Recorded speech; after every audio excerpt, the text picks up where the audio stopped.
Welcome to MotoGP Mac, where MotoGP fans congregate and fanboys fear to tread.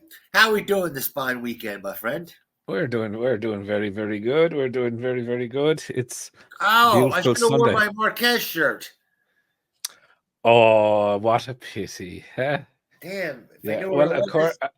I did see a comment according to people anyway, I'm a Marc Marquez hater, Yeah. and that I say God, things against Marc Marquez just to boost my channel ratings and Jesus Christ. popularity and to gain views.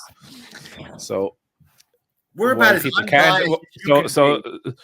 so to the person that wrote that, all I simply say is, guess what finger I'm holding up? Yeah. And no, I'm not a Marc Marquez hater. Now, do I like his personality and all of that? No. And I've Nope. been very open for my reasons of why. Is he a really good racer? Yep. Yep. Am I entitled to give my opinion on my YouTube channel? Yep. Yep. Does it mean it's right? Nope. Does it mean that I have the right to? Yep. Yeah. So, and just for people's thing, I said in yesterday's video or in Saturday's video about it, I still believe it's going to take Mark time to understand the Ducati, and it's a very simple reason. Mark is not a back of the field rider, right?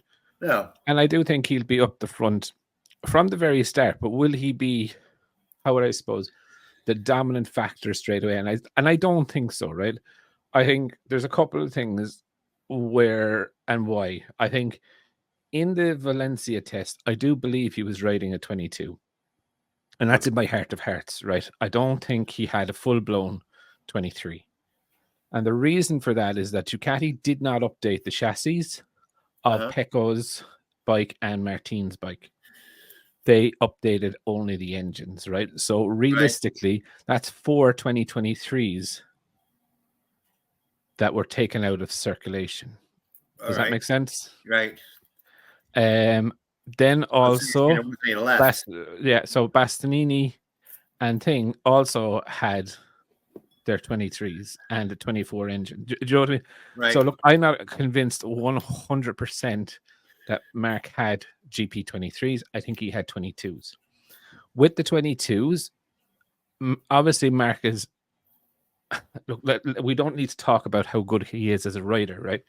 But also his Ducati technician or engineer is also the fella that unlocked the GP22 settings for Gigi.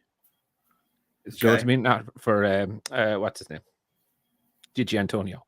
So he unlocked that. So Mark is starting off with a very, very good base on the 2022. Do you know what I mean? So it's more about this. So I think a lot is going to change for Mark when he gets onto the 23. I think he's going to get a little bit more of a surprise. And then he's going to go through testing and everything is going to be like I have no doubt he's going to be tapping the timesheets in testing. And I would dare say that he'd probably get pole position in the first race. Yeah. I think it's just going to change in race runs. Does that make sense? Yeah, I agree. I think it's something different because the Ducati is the best bike. It's also the best bike with the most rear biased. Remember, he had to go. See this, this comes to my point of Mark's. Like, yeah, he needs to adjust to that. His natural instinct is to override the bike, right? Turn it with the back wheel, right? And whatever. You do that with a Ducati, and you'll either end up on the floor, right, or you'll burn out the tires. Yeah. And all I'm saying here is, in practice, everything is fine because no one's challenging you. You're not racing. You're not fucking. You're not in the heat of the moment. In a race, and I'll challenge anyone on this. In a race, you will always go back to your natural instincts. Your natural instincts are this, that, and the other. Did you ever see fighters? Do you ever see fighters? It's like the plan till you get punched in the face, right? Yeah. No. Fighters, they always say he has a new plan. He's going to be a boxer this time, the slugger, and he's going to go back. Yeah. And what happens is, as soon as the fight gets tough, right? He's in a real tough fight. Automatically, instantly, they go back to the original thing. It's called train replay. And it's not me pissing on Marc Marquez, but No. For me, right, what Marquez fans could actually do to help Mark is shut up and just leave him go. Leave him do his thing. Yeah. Not go on about he's going to win the world championship, he's going to win the first race, he's going to win this. Yeah. All that you're doing is putting extra pressure on him to perform. Yep. He's going to have to have, I don't care how good you are. It's called trained. It's a scientific fact. It's called a trained reflex, and he's going to have to. Exactly. And that's all I'm saying. And I don't think it's not a valid point, because I think I do want to see Mark perform. But I also believe that the riders, and we've said this before, I do not believe any of the riders, except maybe his brother, are afraid of him anymore on track. You know what I mean? They're more so like, all right, you want to bang fairings? Let's bang fairings. You want to fucking horse it up the inside of me? Do you know what I mean? And yeah, I think, and as I mentioned in the I hope he doesn't do that. I'm a fan of his riding skills, and I hope he doesn't do that. And I really hope he doesn't do a towing bit either. That's bullshit. Now he has no excuse for towing. Yeah, but look, I just think, and I just wanted to answer that, because answer the some of the comments, because a lot of the comments, being fair, did agree to say. But I'm not a Marquez hater. I don't like him personally. I don't like what he does, how he conducts himself.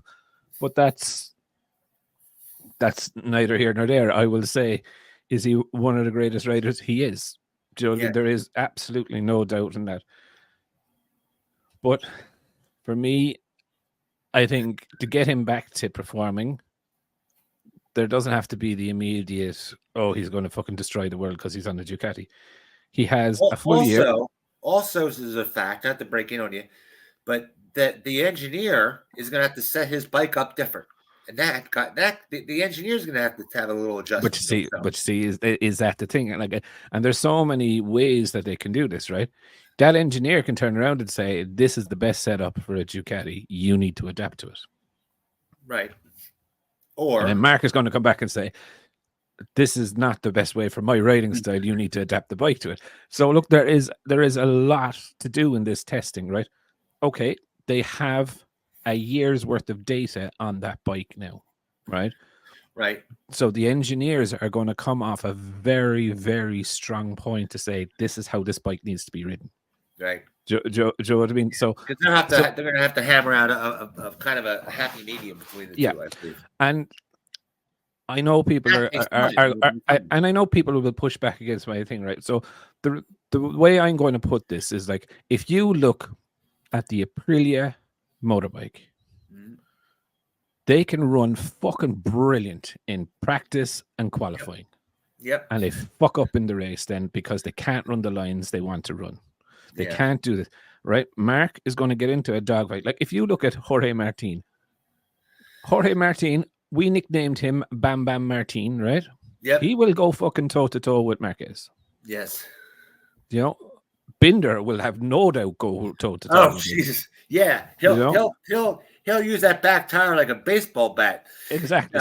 So, and I think, you know, when people see Mark getting a little bit beat up, it's kind of blood in the water. And that was the exact same with Rossi. When Rossi started, I won't say losing the edge, right? But when Rossi stopped being willing to go to that edge, if that makes sense. Yeah. So for me, when I look at that, that's all the way I'm saying. I'm like, for me, if I want to see Marquez perform to his best, right, give him time. Don't set an expectation. Oh, he's going to win the championship and he's going to win. That's not what this year is about. And Mark, and many people have spoken about it, is that he needs to, renew his love of racing, start enjoying his racing again, and then he can be fast. Well, I think he's enjoying his racing already from the way he's looking at it. He's saying it's you know, it's like being a family. He's already doing saying it's like family, you know. Yeah, but listen, look, he said Repsol Honda was his family too. And, I know, that's what I mean. And like, you know, and then look, we had the launch on Saturday. Now we are filming this on Sunday, right? But we have Ducatis tomorrow. But we had the launch. I think I was kind of bored during the launch. I will be fair. Yeah, it wasn't the greatest. It was scheduled for 5. Right. it was scheduled for 5. The live stream started at 5. It actually started at 4:30 because they introduced their Moto E and Moto 2 projects. And then they took a half an hour break to set up for the MotoGP. So it was like 5:30, and I was already sitting there an hour going, "Are you for fucking?" That surprised me. You think they'd have that stuff set up? Bang, bang, bang, bang, bang, bang, bang, bang, bang, bang. That's what I thought, and especially this one. Yeah, and then I suppose I was a little like, okay, they had all these fucking dancers on and lights, and and then they revealed the bikes, and then they talked with the managers, and then eventually Alex came out, and then Mark came out, and like there was no major sponsorship added to the bikes, which I was a little bit surprised with. And I'll be very honest with you. Forget about Red Bull, forget about whatever, but I thought there would be more. I would thought they would have had a bigger title sponsor, seeing as the fact that they had Mark now, and they knew they'd Mark for the last 4 months. I did note, and the one thing that jumped out at me, did you notice that his number is not in red? It's in yellow, or it's in orange. No, I didn't notice that. I didn't. The 93 is in orange, so I wonder, is that kind of like an old with the red? Yeah. Do you know what I mean? No, look, he does have red and orange on his helmet and all of that. But look, I just thought it was very, I suppose, underwhelming is the way I would call the thing. And I think that's because a lot of people were so excited to see Mark, and then they dragged the balls out of it to bring him out, and it was just like, I'm sorry, they got to get that. I don't want to see him queer here, but the blue the baby blue. Nothing. I've never seen a bike in baby blue look good. I don't know about you. Never seen a baby blue bike look good. I'm sure if you wrote a lovely letter to Nadia, she'd probably tell you piss off. But it's her team, her fucking choice. Right. You know what I mean? Windows. There's a light. Yeah, I want to see this. Yeah. But look, as with the launch, the two, they look genuinely happy. And look, I think it's going to be a great season ahead for Mark. But again, look, I just thought, I thought there would be a little bit more to it. I thought there'd be a little bit more sponsorship. So I'm kind of surprised if you get me. But then actually talking about sponsorship, I have a video coming out. Yeah, I got to ask you about something on this next week. Yeah.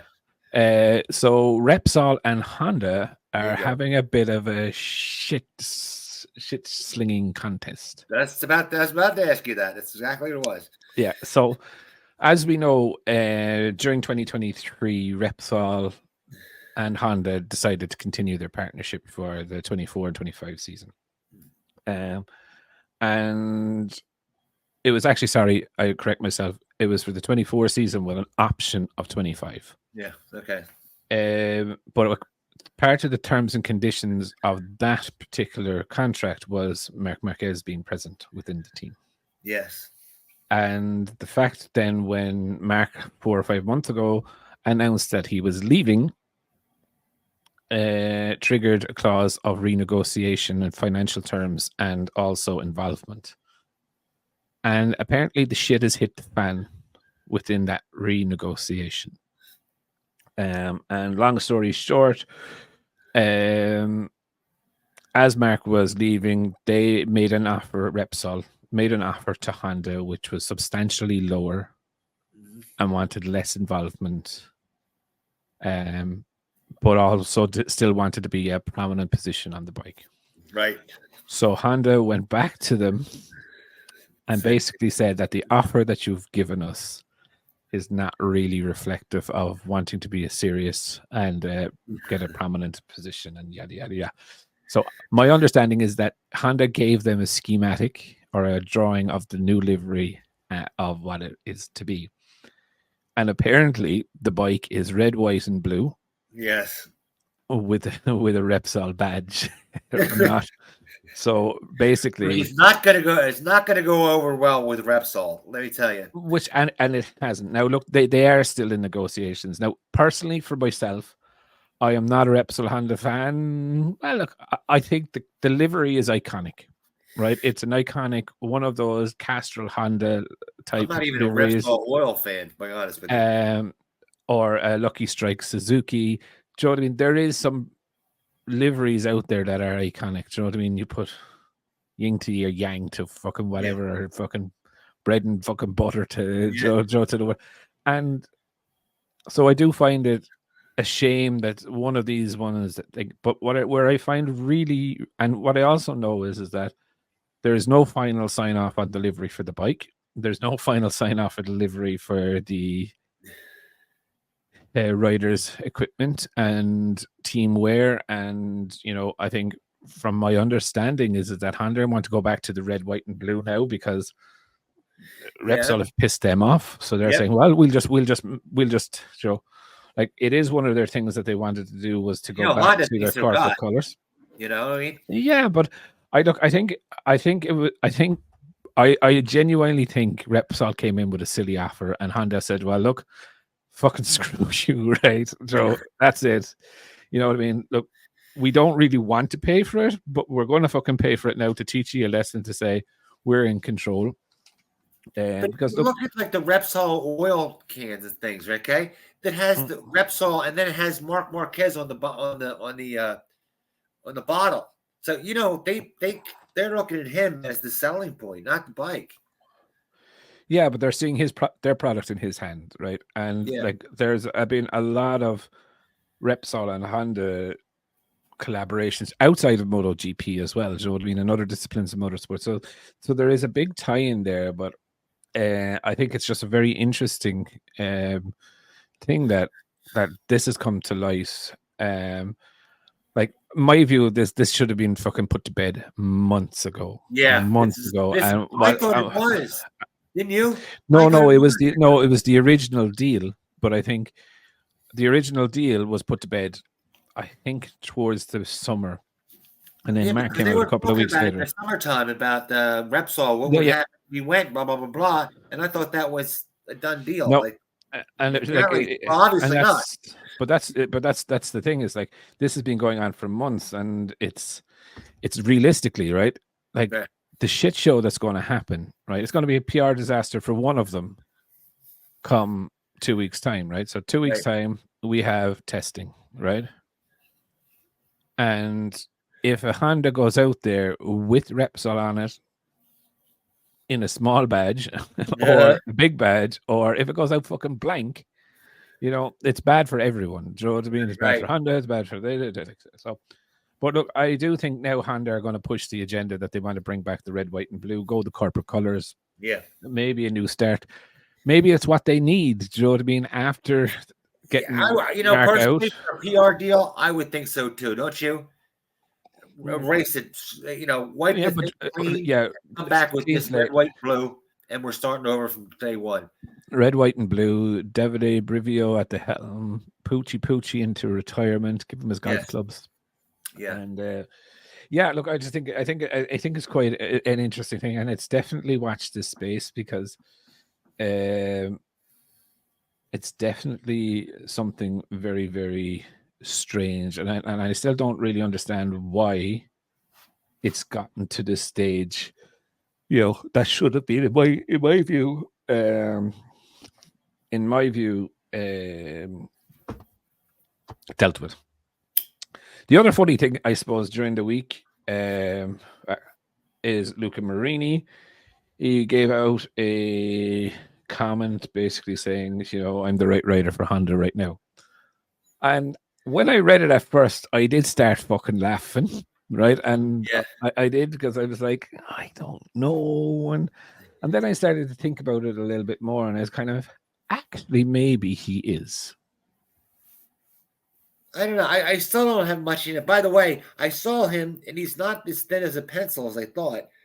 But he's a goalpost. He is a fucking goalpost. And it's like you go. It's hard to get a person's weight. You go into Google, and it had like Scott Redding is 70 70 kilograms. You know, there's a difference, more than 2 pounds difference between, or 2 kilograms difference between him and Reddick. You know what I'm saying? Yeah, but They was never he have a- 60s? never Yeah, have a- your man was in the low 60s. So that was like 8 kilos. That's 16 pounds. What? 70? Scott Redding is 70, and your man was down in the low 60s or maybe lower. Like I took his weight information off TNT, which is the main broadcaster over here. Okay, so it was 68, correct? I don't know. I don't think it was 68. Yeah, I think you said 68 to me. Was it 68? Yeah. Anyway, look, he's fucking skinny, man. Do you know what I mean? Okay. I would think my leg would be wider than his body, like, do you know? All I'm saying, and it's not the height; it's the weight that you worry about. You know, it's like but look, inertia carrying you in. Yeah, but look. Look at the history of heavy riders. Well, it's not necessarily the weight is going to be his killer, right? It's the fact that can he stay on the fucking bike, right? Now, and here's where kind of some of the things going on. So, Marc Marquez last year missed 4 race weekends, right? I'm going to count these as race weekends, okay? And he had 29 crashes in 17 events. So he had a fall rate of 1.7 crashes per weekend. Right. Okay. So if he actually competed in all the races, he would have been out at about 38 crashes for the season. Okay. Yeah, and the bad part about that is Joe, hold on, it gets worse. Yeah. Joe and Mir didn't compete in 6 races, right? Right. And had a crash average per race weekend of 1.6. Now, because you can only, right? Yeah. So he would have had 34 crashes, right? Right. So if you add the two of those up, Repsol Honda would have had 72 crashes in 21 race weekends. Jesus. If they finished it, right? Right. Now, if you look at the other riders, so like I don't know, I think I added it up, right? That Mark crashed or would have crashed, or in a total, if you put them out their season, in the total amount more, it would be Pecco, Martin, and another person combined. Still would have had 10 crashes more in that season, and you're just like. So then when I looked at Marini, right, who is a pretty, I think he's down at 0.5% crash rate for the season. Okay. So I'm like, okay. So the reason he doesn't crash is that he doesn't go over the limit a lot. He rides within the limit of the bike. And then I was kind of like going, well, okay. So look, maybe if you look at this, right, that he might stay on the fucking Honda. Yeah, but how fast are you gonna go? But that's okay. You can make Joe. You can make a good bike. Yeah. You can make a good bike faster. You can develop it, but if the fucking thing is on the floor, right, 72 times in 21 races in 2 riders, put it back together again. You know, development.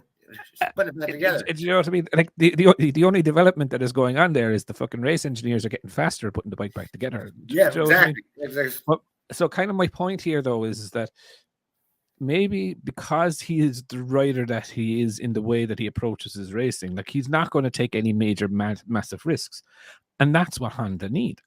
They need a steady Eddie rider, right? They do, to develop the bike, right? And this is kind of goes into tune with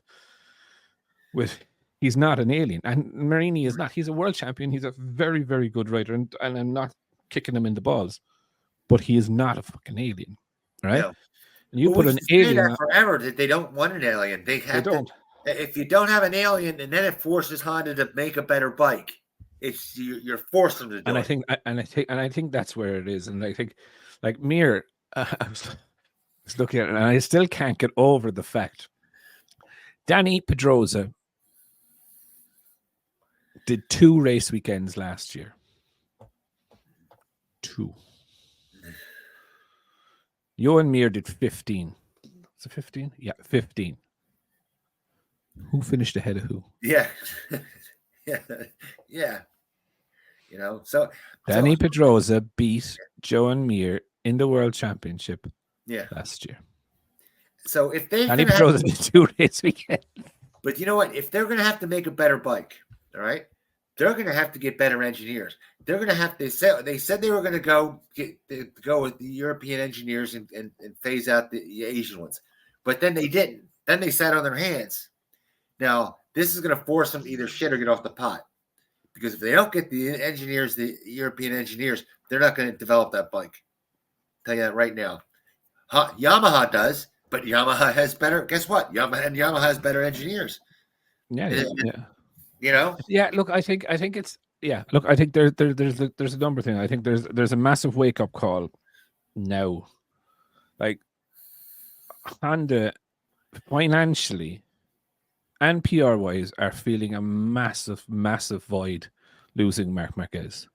Yeah. Right? And I don't care that anyone says Honda are the biggest motor company in the world, blah, blah, blah, right? There is not a business in this world will spend money unless they have to. And if you could put a name on the side of the bike and get 30 or 40 million a year sponsorship, they would take it. Yeah. Unless you act the asshole, which I believe they believe that Repsol are, then they'll say, fine, fuck you, we'll do it ourselves. Yeah. Do you know what I mean? And that's where I think Honda is. But I think, know what? Honda's dropping the ball on the production rates too. And that's what bothers when you look at them, you're going, as a businessman, you're looking at going, why aren't you stepping up even on the business end of it? But I see things though a little bit different from yourself with Honda and Yamaha. Yeah, maybe Yamaha were very good at tuning the frames, right? They've done fuck all in the last 2 years to solve that problem. Or in the last 5 years, they've done fuck all as well to solve the problems of the M1. Honda, at least, right? I know people are saying that, they're copying this and they're doing that. I applaud that, right? Because they're at least fucking trying to understand what do these bulges on the side of the fairings do. Do you know what I mean? They have someone there that, like, the designs that we saw from Honda, normally that would take 2 years to come out for one of those. And they progressively did this through the year. Now, did they make a balls of some of them?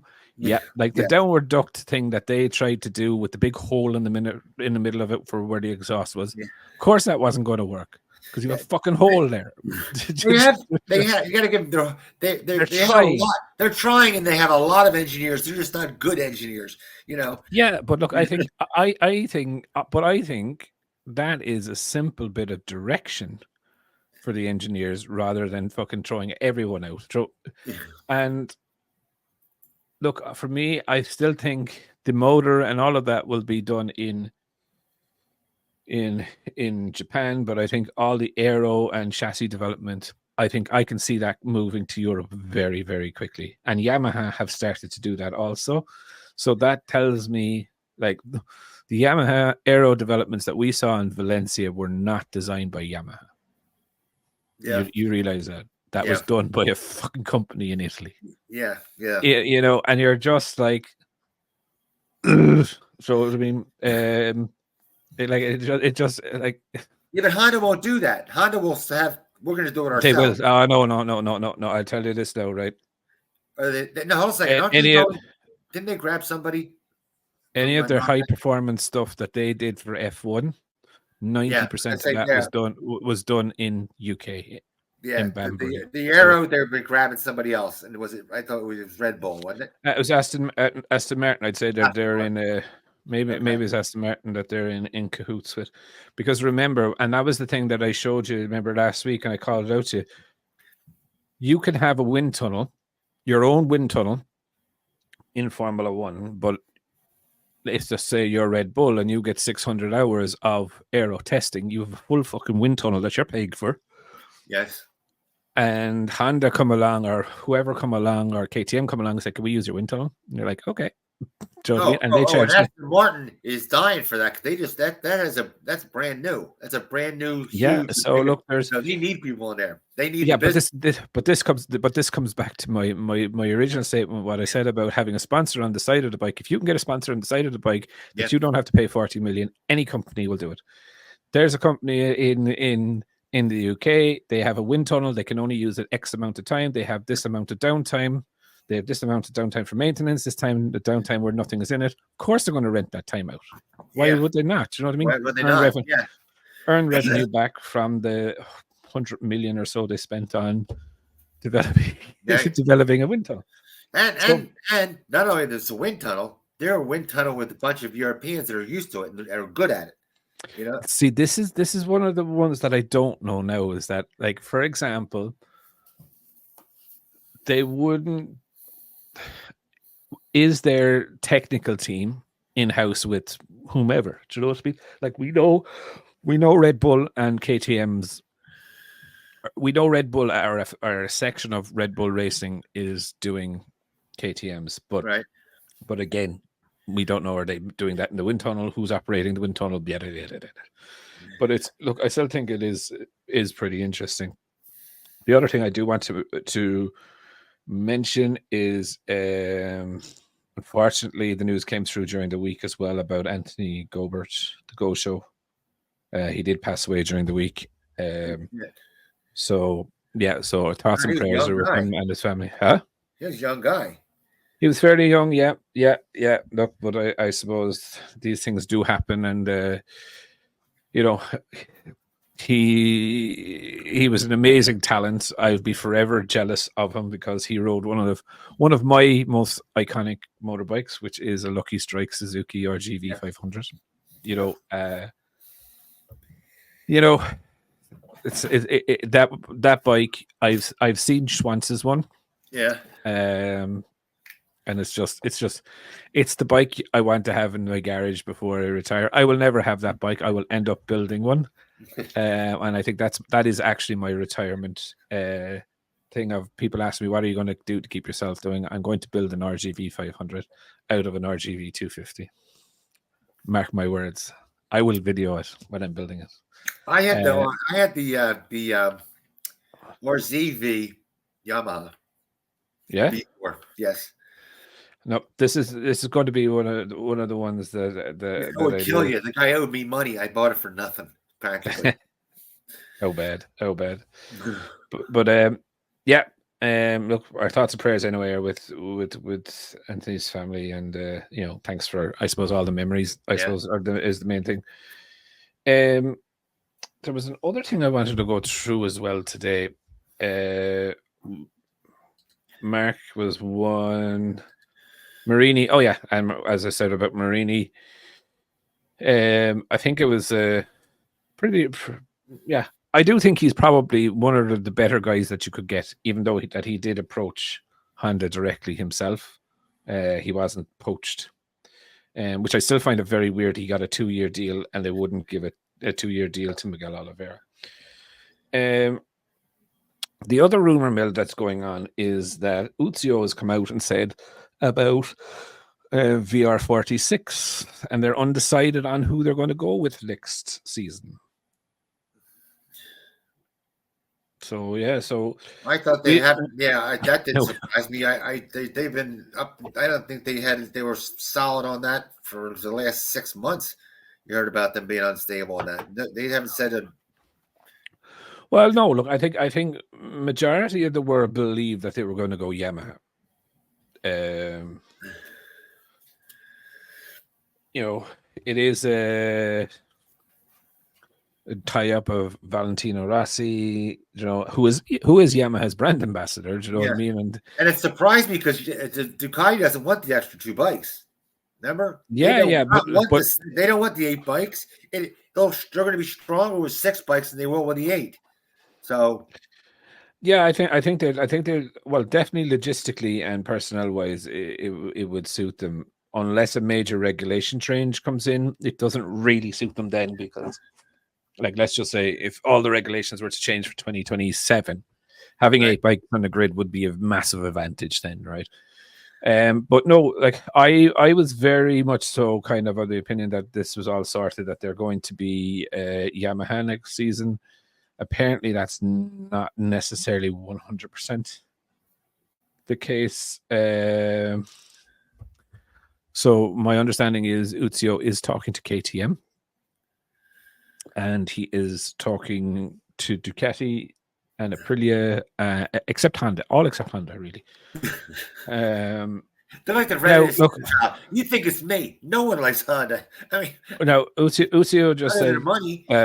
If they had to decide in the morning, they have a contract on the table for a further 2 years with Ducati. That's on the table, right? And that he was talking with Gigi Dall'Igna, but he's also talking with Aprilia, KTM, and Yamaha. Now, I definitely don't see the KTM move on, right? And the reason that I don't see the KTM move on is that I can't see them being given equal status to the factory team when you have Herb's team there. Does that make sense? Yeah. So they will go back into the same kind of pool as they are currently in with Ducati. Joe, they're not Pramac. Joe, I mean, they're not getting the full factory equipment. Right. I think they will get further downstream parts, etc. than Herb. 46 now, they're not getting full factory. But exactly. So why would they move into the same? In a lesser bike, right? If same with Aprilia, if Trackhouse Racing is there, again, they're technically the new boys on the block, so they're third down the street. So for me, when I look at it, though, I would think that they would slot the VR46 ahead of the Trackhouse Racing because they're so new. But it would just depend on the deal. Do you know what I mean? Like, I genuinely believe the Trackhouse Racing is going to be run by in-house Aprilia boys. Do you know what I mean? And it's like, you think it's going to be a factory deal? Yeah, I think Trackhouse is a front, and Dorna and them are just. That's right. You thought it was a straw deal, right? Yeah. So when I look at it, that's why I think. So I think what Uzio is doing is making sure that Yamaha are shitting themselves enough to offer them an extra mega deal. Like, realistically, if they go to Yamaha, realistically, the equipment is free. Right. Yeah. The engineers are free. Yeah, exactly. They have works parity. They have fucking absolutely everything. There's no difference between the two teams. And I think that's what I want to see next year. I want to see Yamaha beat Honda next year. That's my New Year's resolution. I want to see Yamaha beat Honda because Honda always bitches and moans and gets concessions and all that shit. But they did. They already beat them last year. No, they beat them last year. I want to see them beat them this year again. Yeah, but they already beat them with two bikes last year. So just do it again, is it? Yeah, well, with all the concessions and all the ground that they should make up, okay? Honda should make up. I want to see Yamaha beat them because they're at a real disadvantage because even though they have the concessions, they're running into that dead end with the inline four. So it's not really doing the same thing as. Yeah, but I think that can kind of help them. Do you know what I mean? In a way, like, realistically, Yamaha need to work on their. Well, they get more engines. That's. Yeah, I'll get more engines. So do Honda. Do you know what I mean? Right. But they get free engine development throughout the year. So, like, at the start of every season. Yeah, but that's kind of a dead end, pal. You know that. Huh? Yeah, it's kind of a dead end. But I don't know. If they can sort out their electronics and their thing, they can roll faster through the corner. They're never going to compete head to head on a straight line. As I said, it's a dead end in physics, not engineering. So, but look, you're screwed. True, but look, at the end of the day, right? If Yamaha, just hypothetically, right? If a Yamaha can run its own lines that it wants to run, the lap time is minimal. Yeah. Right. So if someone on a Yamaha can qualify well, launch well, and break the toe in the first couple of laps, there's no reason why a Yamaha can't win. Except That's a pretty tough road to hoe. Except that's a bitch. Yeah, but look, it's the same as the Aprilias, right? If the Aprilias get off the line and are allowed to run their race, right, they'll win the race. Do you know what I mean? Because the they can Aprilia has the opportunity to make more horsepower and not blow up, so they can, Yeah, but I think there wasn't much between the Yamaha and the Aprilia down the straight, though. That's the fucking thing. Yeah, well, that's what it is. Like, there's more opportunity, more potential there for the Aprilia to make it than the Yamaha. Oh yeah. Listen, look, and I'm sure Thomas O'Kane and co within there and Marmoni are working away and trying to eke out something. And look, they have more concessions too, which I don't understand. Okay, who? I don't. The Aprilia got more concessions and KTM. This whole concession thing blows. It's bullshit. But with them having more concessions, they should have more opportunity to make more horsepower. They should. Yeah. But no, their engines are frozen. Oh, they are. Okay, I thought they had KTM and Aprilia's engines are frozen. It's only Yamaha. Oh, okay. I thought they got some more concessions in their engine development also. No. They got a few extra test tires. Yeah, they got extra test tires and that, but they didn't get more freedom engine wise, Yeah. If you look at that, Ducati should be the slowest V4. But for some, they should be. Why? Because the pneumatic valve system has a lot more friction than the. But they all have pneumatic valves. Yeah, no, not the Ducati. Ducati has the Desmo. Yeah. But the rest of them have pneumatic. The Ducati has a disadvantage with the friction in there. But Ducati has always had one of the highest horsepower engines. I know. They say it's because they have a special. I read this in that magazine, the RET, Race Engine Development. Race Engine Technology, that they have a different combustion chamber than anybody else, and that's what pushes them ahead. I would think so, and I think like anyone that has an old Ducati in their shed, and I remember watching a few videos about this, is that you had an old Ducati, you can start it, but you can't ride it. Okay. So, so look, definitely their technology is there, and like how you seem to know a company is doing well for itself, and this is something I always look at. At the 2 years after Ducati would race a bike, that bike would be up for sale. Okay. Right? So you could have bought Hayden's bike, Rossi's bike, Stoner's bike, whomever's bike, Caparassi's, blah, blah, blah, all the way down. You can't find one of them now for love nor money. Yeah. And I think the last bike that I saw for sale was Davi's bike from 2016. Yeah. Right now. So now they're in a phase of they don't need to sell their old race bikes to develop their new ones. Do you know what I mean? So they're the best motorcycle company in the world that have the best motorcycle of all time, the greatest motorcycle of all time. MotoGP motorcycle, anyway. Yeah. Sure.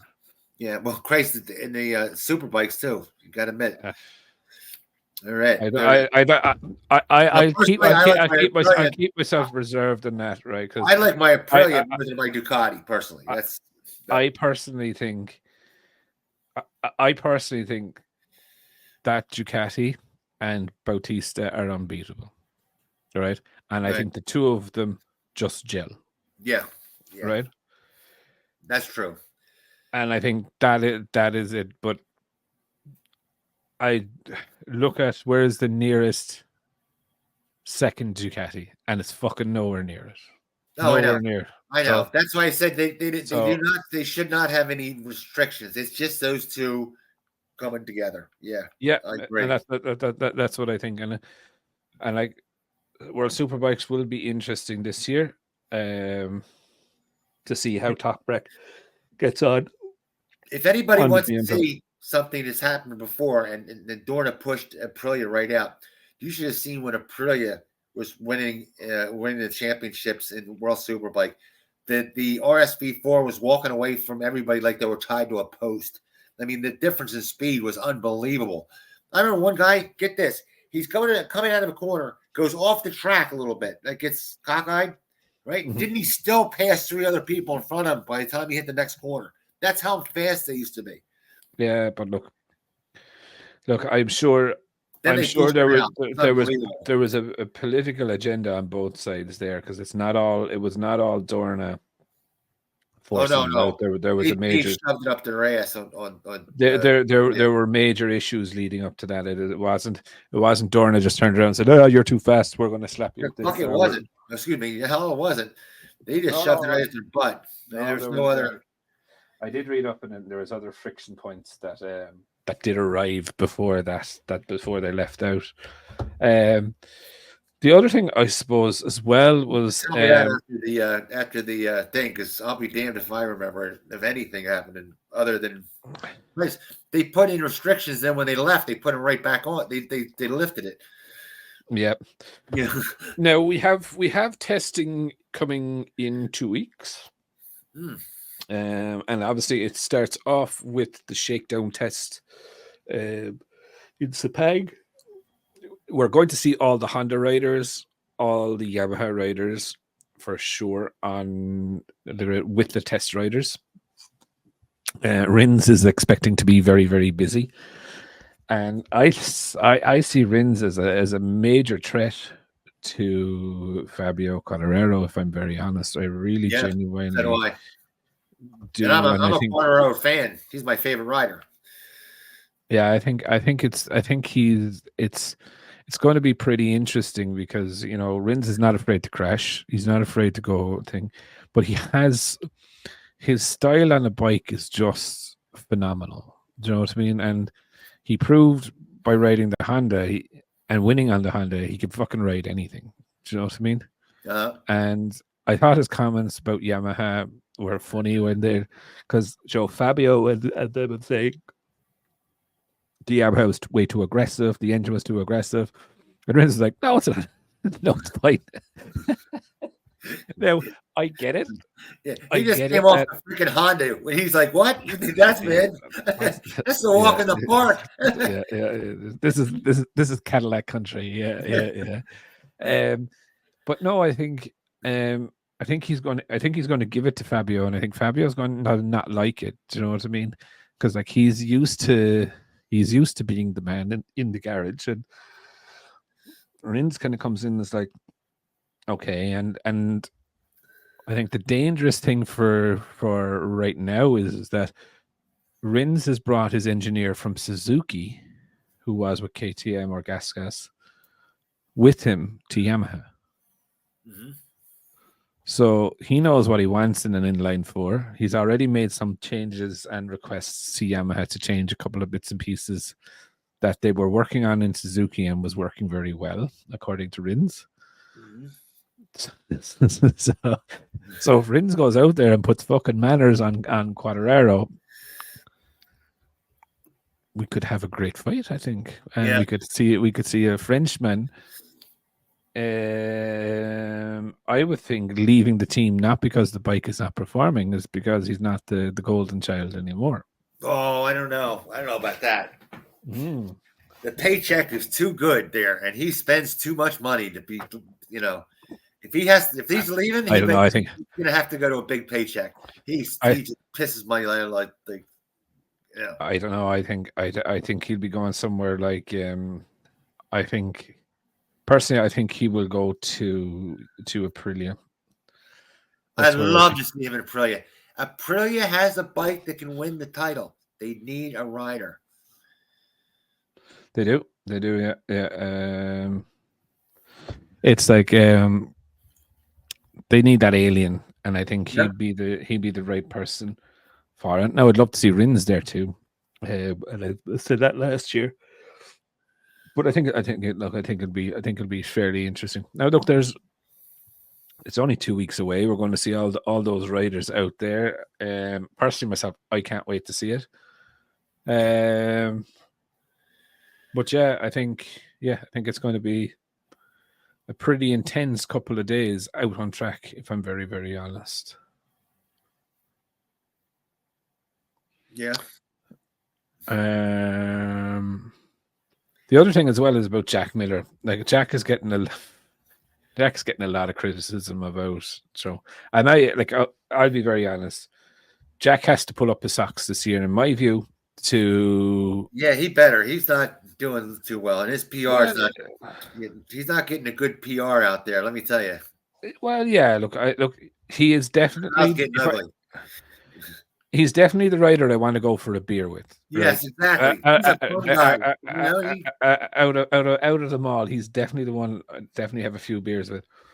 I still think he's a really good rider, but he has to, and this is where I suppose I am concerned with Mark on the Ducati, right? Because we're seeing it with Jack.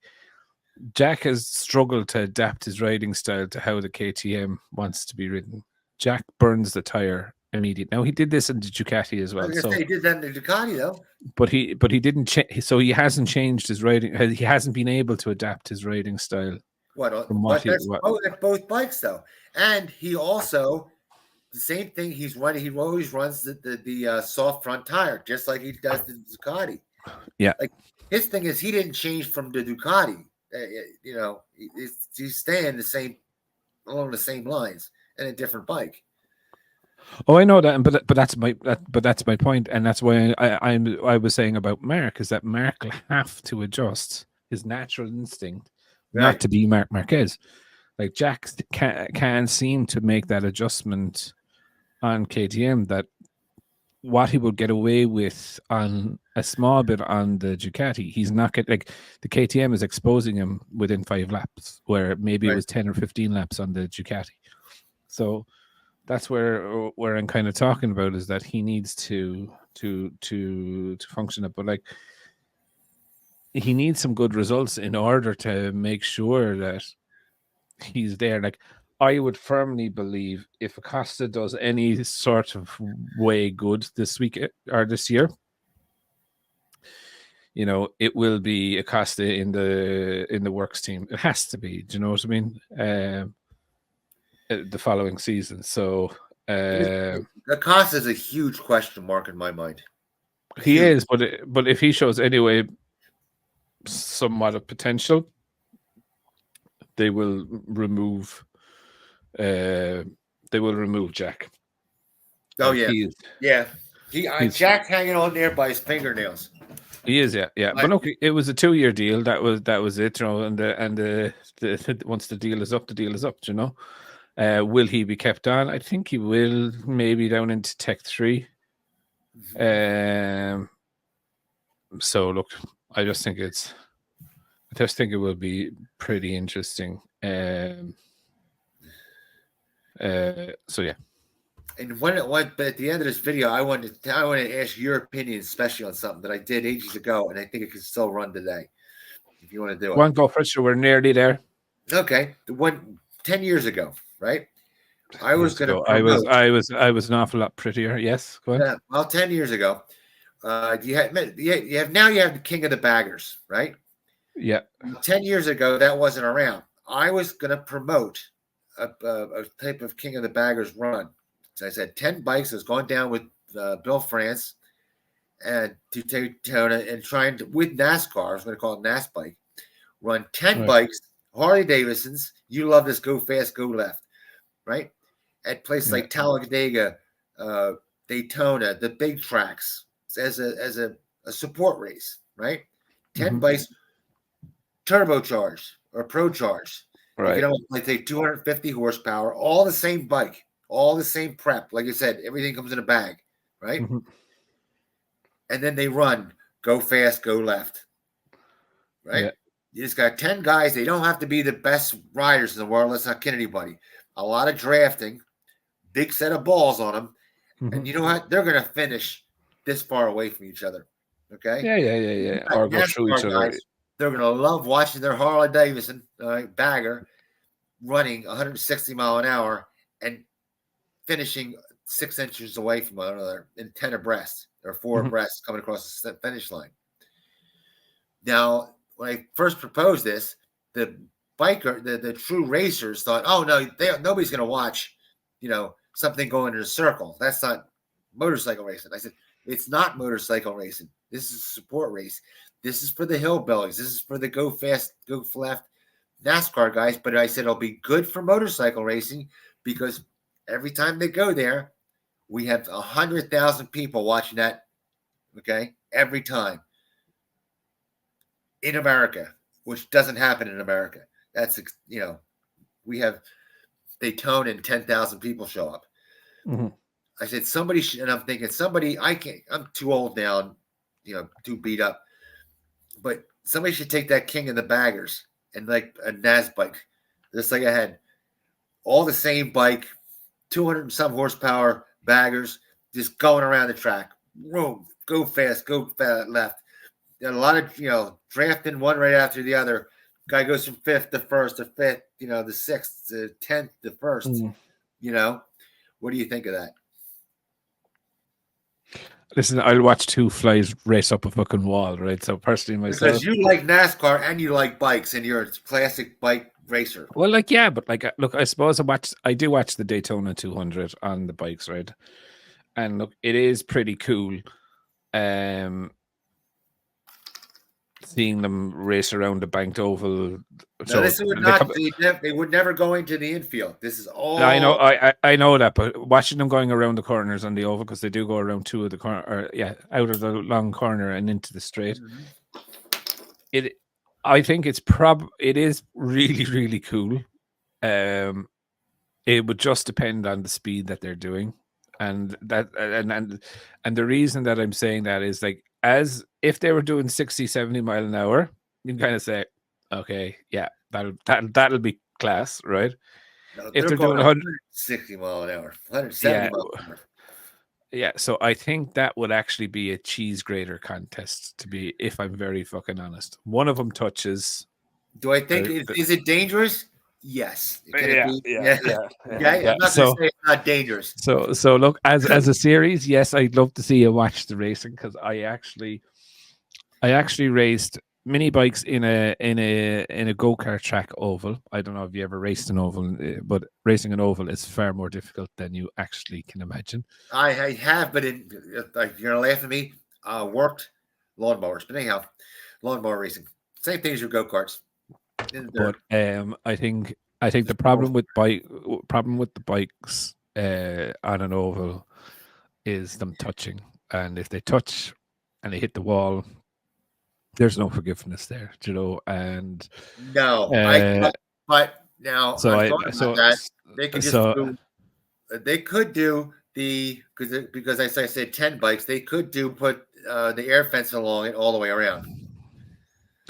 That won't stop a fucking Harley. I think it would push it into the street. No, but like if they go into the wall, just say. Oh, you're gonna say it's gonna go through the air fence.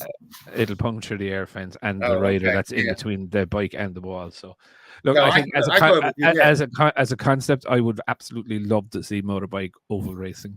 I just don't think you'd try to. Then I think racing going 130.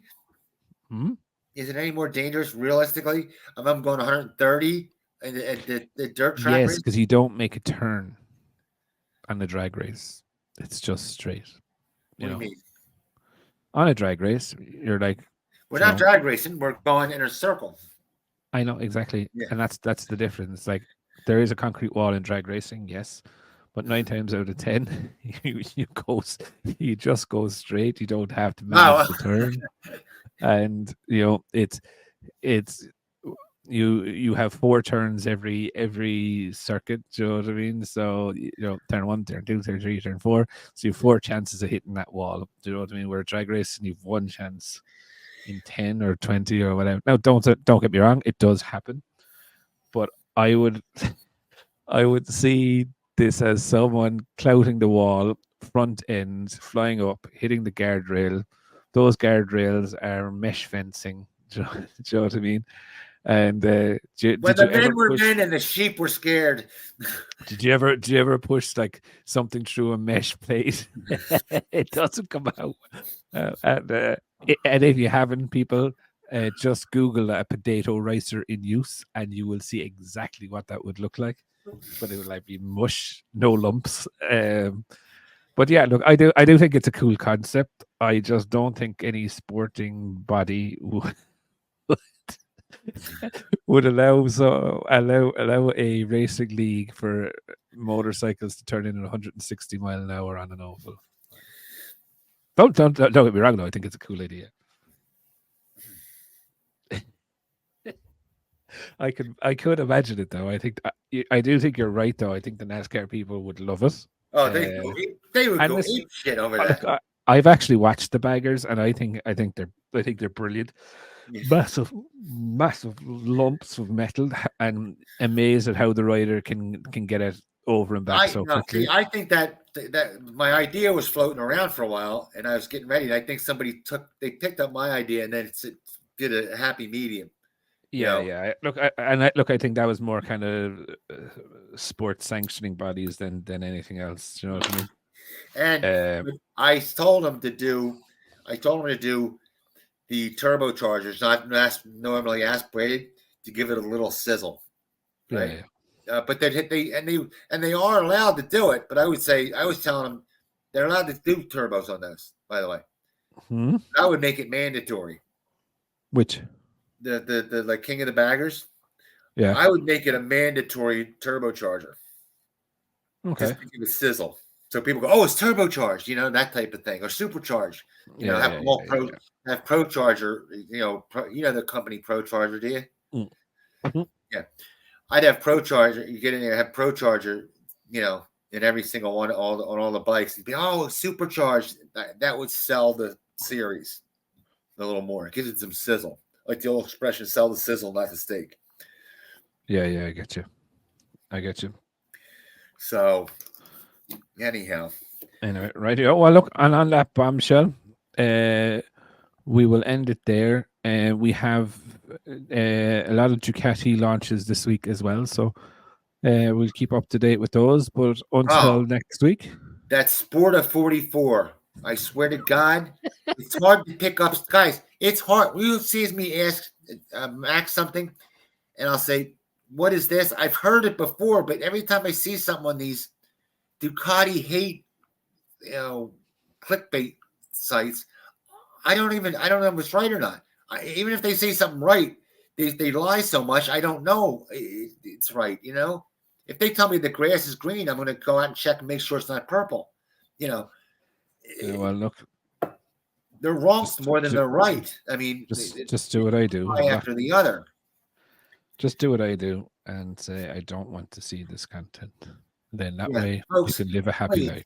Give them a thumbs down or write in on them, because it's getting to the point of being insulting as a motorcyclist for these guys. The guy is a hater, with let's not give him any more airtime anyway. Listen, look, right. Leave them be who they want to be.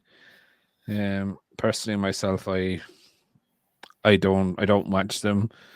And when I see new ones like them coming on, I just say to YouTube, you can put on that I don't want to see this content anymore. And then you're never bothered with it. So anyway, and on that bombshell, we'll end it up for today, and we will see everyone next week. Next week, folks. Take it easy. Have fun. Ciao for now, little cow.